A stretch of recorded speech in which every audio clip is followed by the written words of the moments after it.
Setelah selesai kita berkarya di sini, ya, sang ruhku yang ditiupkan itu, ya, tidak akan tinggal di sini lagi. Tepat pada saat tubuh ini sudah tidak layak pakai lagi untuk meneruskan perjalanan di semesta raya ini. Jadi siapa orang yang sukses di semesta ini adalah mereka yang saya hari ini akan ngasih bonus kajian spesial surah An-Naba. Jadi An-Naba itu artinya berita besar. Berita besar tuh An-Naba itu. Makanya diutuslah ke semesta ini adalah para nabi. Makanya para nabi, para rasul itu tugasnya cuma 3. 1 menjadi saksi, 2 penyampai berita gembira, 3 memberikan peringatan. Itu di dalam Quran, jelas sekali. Ya? Sudah siap menerima berita besar? Kita diutus ke semesta raya ini dibungkus dengan tubuh jasmani.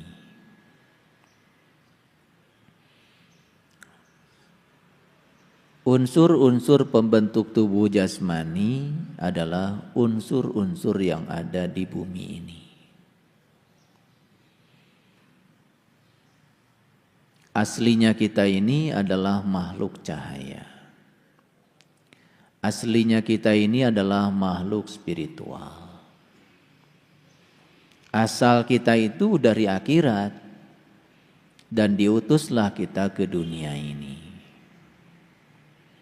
Jadi akhirat itu bahasa Arab artinya adalah terminal akhir sekaligus juga terminal awal kita. Kita asal dari Allah dan akan kembali kepada Allah. Jadi terminal awal kita Allah, terminal akhir juga Allah. Kalau begitu akhirat ya Allah itu sendiri.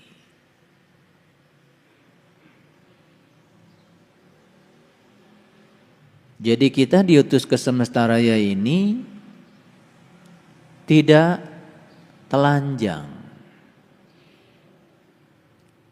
Tidak sebagai makhluk spiritual saja. Tidak sebagai makhluk cahaya saja, dibungkus dengan tubuh yang terbuat dari unsur-unsur yang berasal dari bumi, karena memang tugas utama kita di sini adalah membangun peradaban di bumi. Jadi jangan suka mencibir sama orang-orang yang punya semangat membangun dunia ini dengan mengatakan, wah, dia itu dunia banget. Dan kita selama ini terjebak mengatakan orang soleh itu adalah orang yang meninggalkan dunia. Yang menghabiskan seluruh waktu dan hidupnya seakan-akan untuk urusan akhirat. Padahal sesungguhnya tugas kita yang utama adalah bangunlah dunia ini dengan membawa nilai-nilai luhur yang dibekalkan dalam ruh kita. Nilai-nilai luhur yang dibekalkan dalam jiwa kita. Karena ruhku yang ditiupkan ke dalam diri kita adalah bagian dari dirinya. Dalam ruhku itu melekat ada zat, ada sifat, ada kreativitas, juga ada asma. Jadi semuanya lengkap di situ. Itulah bekal kita. Jadi dua bekal kita yang utama, bekal yang pertama adalah nilai-nilai keilahian yang harus diwujudkan menjadi nilai-nilai kemanusiaan.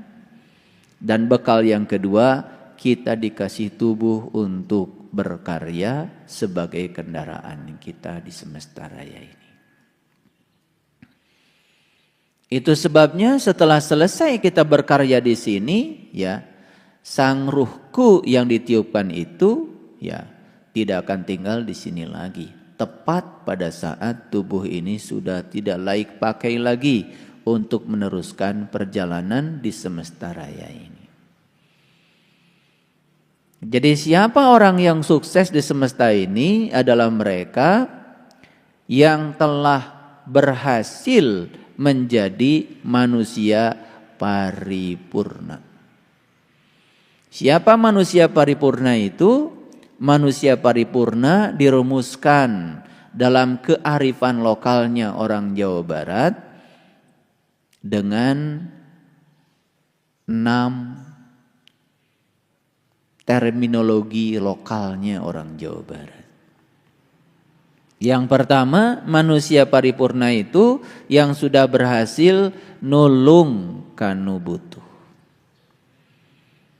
Ada yang butuh ilmu, ada yang butuh layanan kesehatan, ada yang butuh layanan teknologi informasi, ada yang butuh layanan psikologi, ada yang butuh layanan fotografi, ada yang butuh layanan spiritual. Silahkan. Nulung kanu butuh, awas. Bukan berarti orang yang butuh itu orang yang susah. Karena di semesta ini kita saling membutuhkan. Kita membangun rumah harus ada toko material. Setelah selesai bikin rumah harus ada toko furniture. Meletakkan kursi supaya nyaman, kelihatan bagus, harus ada ahli tata ruang. Supaya baju kita bagus, supaya bagus, kelihatannya keren, harus ada ahli tata busana. Banyak sekali peran-peran di semesta ini. Dan siapapun yang berperan di semesta raya ini, dia sudah menunaikan tugas kemanusiaan di semesta raya ini. Itu nulung kanu butuh. Silahkan kita mau berprofesi sebagai apa. Sekecil apapun peran kita di semesta ini akan menjadi peran yang mengagumkan. Kalau itu dibangun dari keikhlasan hati. Makanya ada orang yang bekerja keras, kerjanya pakai otot, hasilnya pas. Hari ini kerja, hari ini habis. Besok belum tentu punya rezeki lagi kalau nggak kerja. Padahal ada waktu di mana kita ini suatu saat tidak bisa bekerja lagi, tapi tetap butuh uang, bukan? Nah, orang yang berpikir cerdas mulai naik dari bekerja keras pakai otot, naik ke tingkat bekerja cerdas pakai intelek. Tapi hasilnya juga tidak akan jauh dari pas. Nah, orang yang lebih keren lagi, dia bekerja mengakses sesuatu yang tanpa batas di kehidupan ini. Namanya bekerja ikhlas. Hasilnya tanpa batas. Dengan apa kerjanya? Dengan spiritual. Membuka jalan-jalan baru yang berbeda dengan jalan kebanyakan orang yang telah ditempuhnya.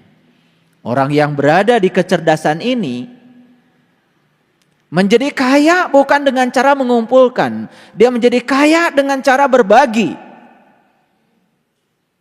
Tapi yang di dua kecerdasan tadi itu, dia berpikir akan menjadi kaya dengan terus mengumpulkan dan penguatan diri. Makanya, lihat.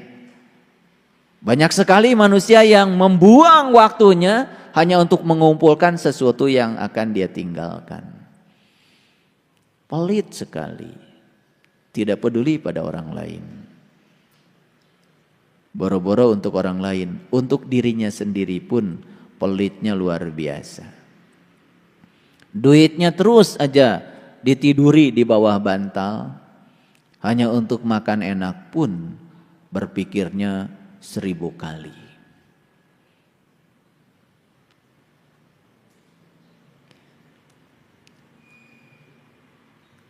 Yang kedua, manusia paripurna itu adalah nalang kanu susah.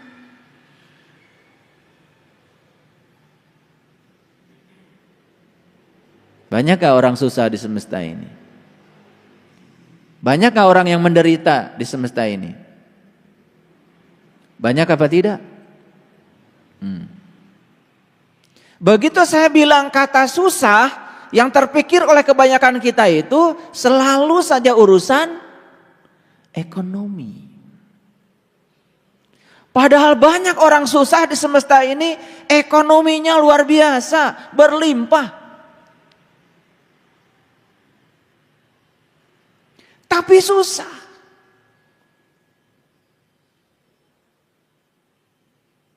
Rata-rata orang yang korupsi itu orang yang punya jabatan.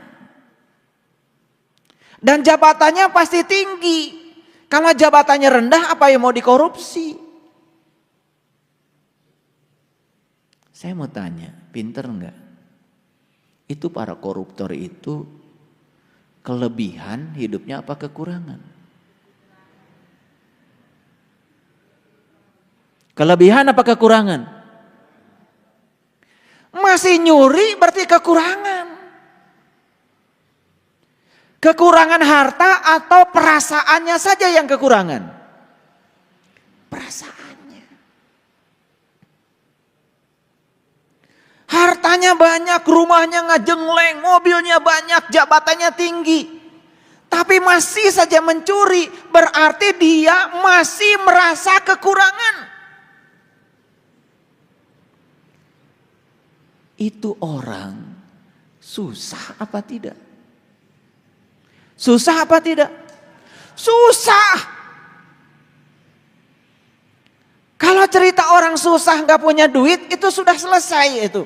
Saya sekarang sedang cerita orang susah, tetapi kelihatan seperti tidak susah, pura-pura aja tidak susah, padahal susah. Paham maksud saya? Kita harus nalang kanu susah. Ayo, saya ngajak kalian semua. Berani nggak nalang kanu susah? Saya terkejut. Akhir-akhir ini saya diundang untuk coaching di kesehatan holistik. Saya terkejut. Di situ saya bertemu dengan orang-orang yang kelihatan secara duniawi gak masalah. Tapi masalahnya banyak. Susah hidupnya. Coba. Orang belum punya jabatan, susah. Meraih jabatan, susah. Setelah menjabat, tambah susah. Karena dia takut kehilangan yang sudah dia capai. Lihat tuh mereka bekerja keras untuk mempertahankan agar dia ada di jabatan itu. Karena setiap jabatan ada berkah jabatan. Dia takut kehilangan berkahnya. Susah apa tidak? Susah. Ini saya bukan nih pemikirannya. Karena lihat orang susah gak punya duit biasa kan? Ini kita lihat orang susah duitnya banyak. Kita lihat orang susah sekolahnya tinggi. Lihat orang susah tidak sekolah, biasa gak usah dibahas. Banyak yang sekolahnya tinggi-tinggi. Susah juga. Pikirannya susah, perasaannya susah. Yang diceritakan yang susah-susah, hidupnya susah juga. Apa maksud saya? Saya tantang sekarang. Ayo, mau gak kita nolong sama orang susah itu?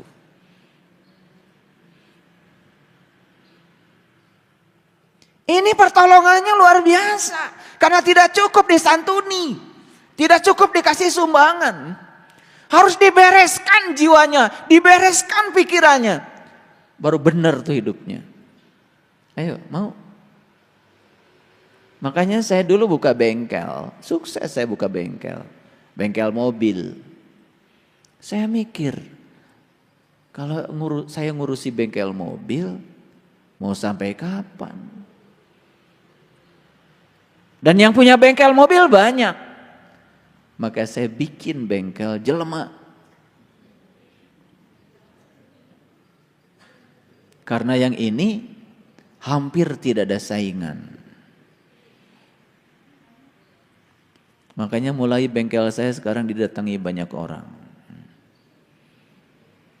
Ya, yang rusak jiwanya, yang rusak pikirannya, rusak hubungan sosialnya, ambruk tubuhnya, mulai itu. Ini dalam rangka menjadi manusia paripurna. Yang ketiga adalah ngahudangkeun kanu sare. Membangunkan orang yang tidur. Orang yang tidur malam sedang istirahat, biarkan aja, nggak usah dibangunkan. Yang harus dibangunkan oleh kita yang sudah bangun tapi sare. Kelihatannya saja sudah bangun, tetapi dia masih tidur. Banyak yang kayak gitu. Nah, ini pekerjaannya luar biasa. Membangunkan orang yang tidur biasa gampang. Pakai air segelas aja udah bangun. Tawarin kopi apalagi. Gampang. Tetapi membangunkan orang yang merasa seakan-akan sudah bangun. Padahal dia masih tidur. Dia tidak tahu. Tapi dia tidak tahu bahwa dia tidak tahu. Sok tahu.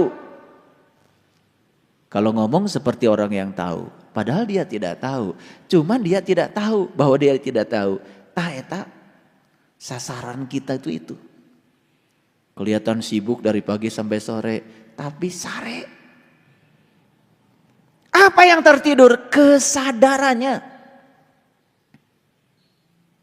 Makan gak sadar. Jalan gak sadar. Ngomong gak sadar. Mikir gak sadar. Hanya menyadari napas saja yang ada di dalam dirinya.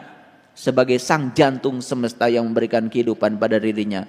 Itu saja tidak disadari. Sibuk saja dalam proses mengejar dan terus mengejar. Diburu oleh waktu. Makanya mereka yang terus hidupnya diburu oleh waktu. Akan dilindas oleh roda zaman. Terus saja dilanda rasa tidak puas dalam hidupnya. Tidak pernah bersyukur. Kerjanya cuma meminta dan meminta. Dan orang yang masih meminta dan terus meminta itu tanda bahwa dirinya belum merasa diberi. Cuman karena memintanya habis sholat kan kelihatan soleh. Namanya doa.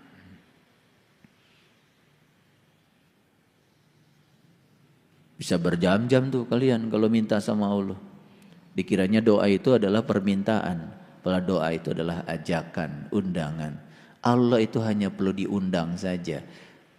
Nikmati, syukuri kehadirannya. Kehadirannya saja sudah cukup membuat proses penciptaan terjadi. Kehadirannya sudah cukup membuat yang tadinya mustahil menjadi tidak mustahil.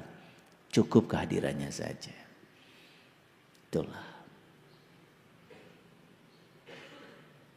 Yang keempat, nyaangan kanu poeken.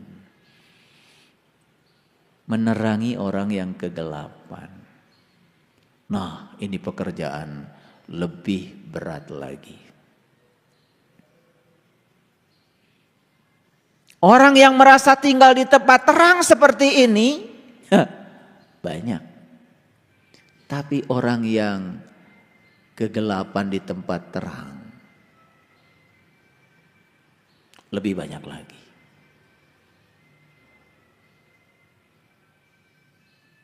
Gelap. Dan ciri orang yang masih tinggal dalam kegelapan biasanya salah proyeksi, salah persepsi. Coba lihat sekarang. Kalau kita memperhatikan kehidupan sekarang, yang ini menghujat sini, yang ini menghujat sini, yang ini merasa paling benar, yang ini merasa paling berhak menghukumi orang. Itulah, semua tinggal dalam kegelapan. Ayo, mau membaktikan diri menjadi lampu yang terang benderang, yang bisa membebaskan kegelapan. Karena kegelapan itu sebetulnya ketiadaan cahaya saja. Kalau ada cahaya hilang tuh kegelapan. Mau menghadirkan cahaya? Bagaimana kita bisa menghadirkan cahaya untuk orang lain kalau kita belum bercahaya? Ayo cahayakan diri kita dulu. Cahayakan diri kita. Tidak usah pidato. Orang-orang yang bercahaya itu pasti dimanapun akan bisa membebaskan kegelapan. Dan orang-orang yang gelap kemanapun pergi, menambah kegelapan. Dan lucunya ini sekarang, banyak para penyumbang kegelapan tapi merasa dia sedang membagikan cahaya.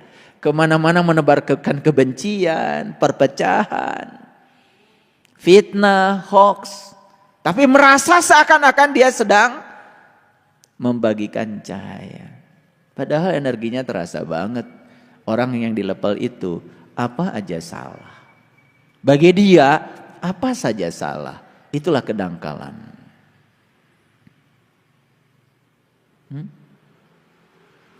Yang kelima adalah nepakanu poho. Wah, ini kerjaan lebih berat.